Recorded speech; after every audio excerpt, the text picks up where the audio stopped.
Good YouTube, CardFightKing here. Aqua Life, baby, you already know how it is. Oh man, for those who are confused, that's CardFightKing's intro. So Wavenation actually did his intro a couple videos ago, and I saw it and thought it was hilarious. And he honestly kind of convinced my mindset to like, oh, I'm watching a CardFightKing video, but it turns out it was just Wavenation just making fun of good fun of CardFightKing. Honestly, he's a good Aquaforce YouTuber, so it's no harm, no foul on that. So I decided to kind of follow up the trend, so that's why it is that intro. So hopefully I did a good impression of him too. So, but anyway, back into the real reason that you dive into this video is really the two set of reveals that just happened in Aquaforce. So the first one is with the Maelstrom support. Honestly, that's really great support. And at first we thought that it was like, it looks okay.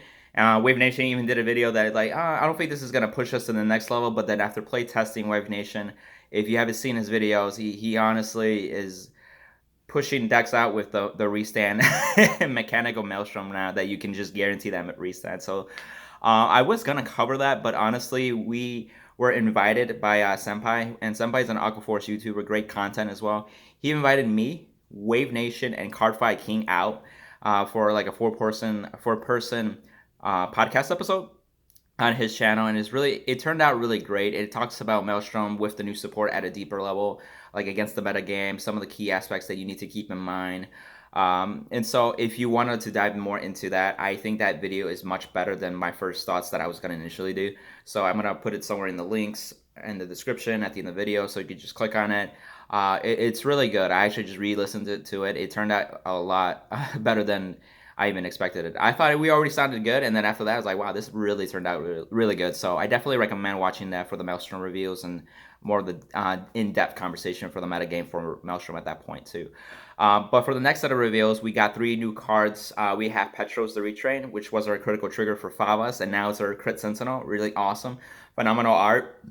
There's not much to say except, I could see us using at least 2 of those in the new support coming out. A lot of the decks are now multi-attacking, and so having a 1-card guard in those key battles is going to help us a lot too. So I definitely see us playing at least some variants or ratios for those Crit Sentinels, along with the draw PGs as well. For the next 2 cards, we got Terrific Coil Dragon, and we have Steel Whip of Turbulence George, a new grade 3. I'll highlight a little bit of the grade 3 first because there's a lot of commotion on social media if you guys haven't seen it yet.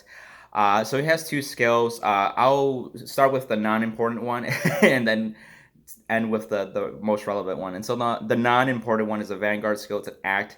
Counter Blast 1, Soul Blast 1, minus 5k your opponent's Vanguard until the end of the turn. So it's kind of like a Revon. It kind of reminds me of the other grade 3 you on right, Counter Blast, Soul Blast, minus 5k in the opponent. The only difference is an act, so you can keep using it too at that point. It's just a Counter Blast and a Soul Blast versus just resting a rear guard with Revon.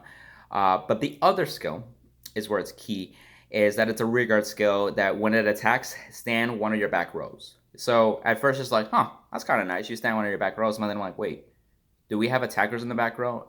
In standard, not yet, but I feel like we might be getting some with the new Fava support, but we'll see. But if you go back to premium, there is some shenanigans you can do.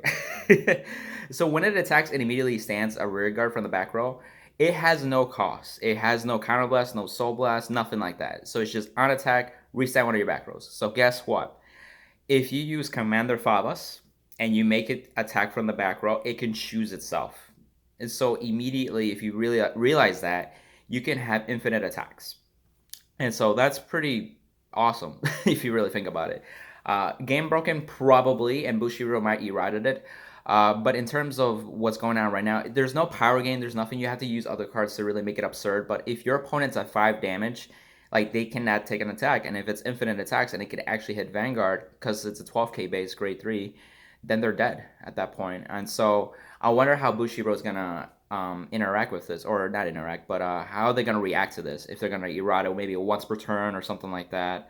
And so people are coming up with some crazy combos too. They're coming up with like Influent Dagger, that grade 1 in V series where third battle or more it gets additional 3k for each battle after that. So if you have infinite attacks, you have infinite power with this grade 1 over here that could just smack you in the face, right? And if you have another George, you can restand it too, or you have your Vanguard restand at that point. However that plays out. But as far as I'm aware, Command of Favas is really the one that can have that infinite attack. You can do it with Megiddo. I think you need two Georges so it restands each other so they keep swapping into the front and back row.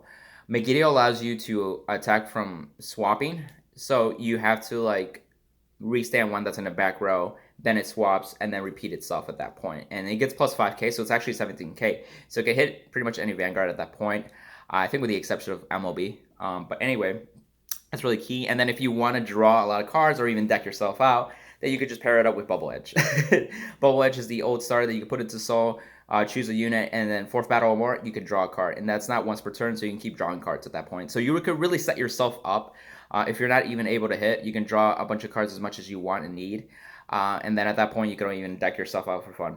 So that's really much for George. And I feel like Bushiroad might react to somehow to it, so I won't elaborate too much on it besides just that what I mentioned already. So the last card is Terrific Coil Dragon. It's a great 2, and it's a really good card, a good addition. It's the triple R, I believe, for the set too. So the first skill, when it is stand by a card's ability, it gets plus 5k once per turn.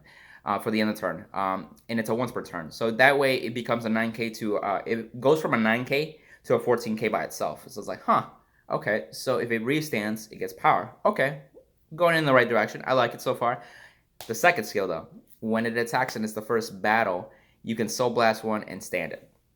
So you're like, wait, that sounds like an Algos. Wait, that sounds like a Tidal Assault from V. Like, wait, what? Yes and no. So this card is kind of like the rearguard function of Algos, but just using a Soul Blast. And I pretty much feel that 9 times out of 10, most decks appreciate in Aqua Force that you rather use the Soul than the Counter Blast. So that way your Counter Blast can be used for a Vanguard skill or another rearguard that needs to like stand at that point. And so it's really cool that we have another restander like this. And honestly, this opens the gates too to reusing some of the old premium decks too, as well as like we just needed an attack enabler to get us to the third battle or the fourth battle, depending on how the pattern like worked out. A good example was the Riptide build. One of the things that I like about the Riptide premium build is that I wanted to use Tidal Assault V instead of Algos to conserve that counterblast for an Orphea or for an Andre, for example, so we can restand Riptide as many times. And so I always wanted to see Tidal V to get the first, second wave, and then some X rearguard to get to the third, and then finally Riptide to the fourth, and then your Vanguard can restand the Riptide, and then of course Orphea restand those Riptide attacks. So you really got your maximum output from that. So now we have another card with Coil Dragon. So we can play Tidal Assault V and Terrific Coil Dragon if we want to. So we don't have to worry about that counterblast for that restander for the first and second wave battles to be achieved for Riptide, for example. So there's many key aspects of that. And then what's cool is that it gets power too. So if you're on Excel 2 circle, it makes it a 19k beater. If you're on Excel 1, then it becomes 24, which is really good in numbers at that point. You go through a trigger at that point. And realizing now that it gets the power as soon as it restands itself. So you're attacking, let's say by itself in a rigor circle, it's 14-14. It's not like it's 9 and 14. You actually get the 5k up front as you're attacking, so which is really cool. So you can get that 5k extra shield, and at the same time, you could actually attack Vanguard if you really need to, if they don't have any regards, for example. And so, honestly, I see a lot of good things with this card too. It's too early right now because once with them, wow, I combined them. Lambros and Favas actually revealed, then we get to see the full potential of this card to go along with the set and some of the other support that goes around it really well too. So, and we'll see what happens to George too if he gets errata and all that kind of stuff. So that's pretty much it for today. So we're excited to see all that stuff. And then I think we're supposed to see Favas Lambros pretty soon. So I'm excited for that, definitely. And then again, for the Maelstrom reveals, definitely check out that video. I'm going to put it somewhere on the screen, description and everything. Click on there. It's on Senpai's channel. Again, it's myself, Wavenation, Senpai, and CardFightKing. So you got 3 Aqua Force YouTubers on there talking about Maelstrom, and it's just Aqua Life baby knowledge. So check out the video, guys. I'll talk to you later. Have a good one. Bye.